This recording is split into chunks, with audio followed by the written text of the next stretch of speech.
Vocabulary is the building block of communication, and we want to learn vocabulary effectively, right?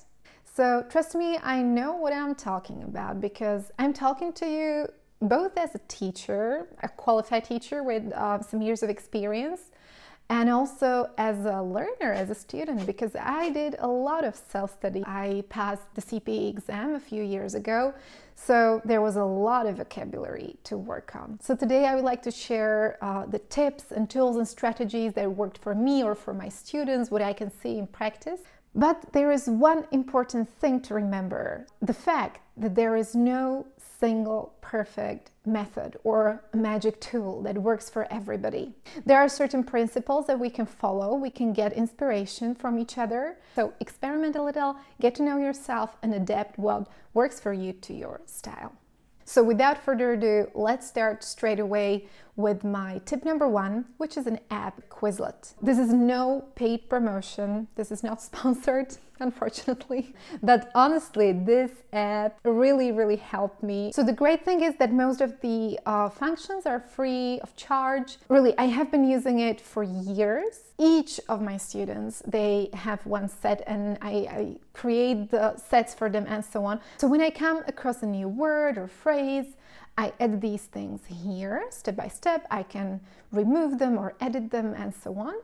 And then I can play some games. If there is one app that can help you study vocabulary effectively, it is definitely Quizlet. Another tip I have is a little different. It's this old school notebook, old school pen and paper, just writing down your vocabulary, writing down example sentences, later go through them, ask someone to test you. Well, after some time, you will get a little bored with Quizlet or with the app you're doing, and it's absolutely normal. You need to switch things up a little again to get things more interesting. How to write down your vocabulary if you're doing that? Write down the word, of course, the meaning, if you're advanced, ideally already in English.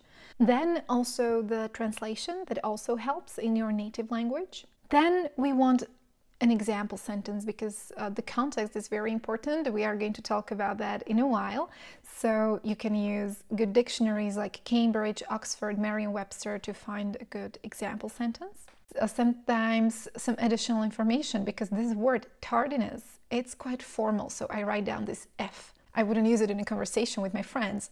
And then also the pronunciation, because it is so unpredictable sometimes. We always have to double check that. So it always helps me when I write down the pronunciation, because sometimes it's just crazy. Number three is context. And that is super important. I will give you an example. Yeah? So when I was in high school, our German teacher was a little older, and I loved her, but there were certain ways that I didn't really agree with, and I still don't agree with. So what she did, she just really made us learn like, I don't know, 100 words, just a list, a vocabulary list, isolated words, and there was a test, and then the next week there was another list of words, and so on and so on. And it was so useless. Yeah, I always got a good score. I always memorized because I wanted to do that, so I did it. And I wasn't able to speak, and I wasn't able to use the vocabulary. So, oh my God, that was honestly a waste of time. Never do that. Always get some kind of context. So it could be the movie you're watching, or the book you're reading, or the article or something. And to get more context, I always use this Youglish, this website, because you can enter the new word, for example, tardiness, and you will see lots of YouTube videos, exactly those parts where some native speakers use that specific word. I do apologize for my tardiness, but I was having a bit of trouble. This is highly recommended. Another tip is consistency. Again, it might sound really simple, but it is super important. It's so much better to study a little every day than to cram for hours once a week or once a month. That's how language works. It is consistency, it is practice, it's a skill, so you'll need a habit. And that's why I have a little something for you, and it's this English tracker.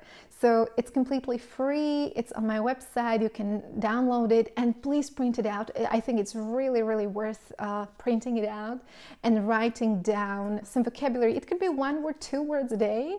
It will help you stay consistent because you will really see the calendar. It will be like your English calendar. So give it a try and let me know how that works for you. The last point is proactive approach. What does it mean? It means that you are supposed to be really active.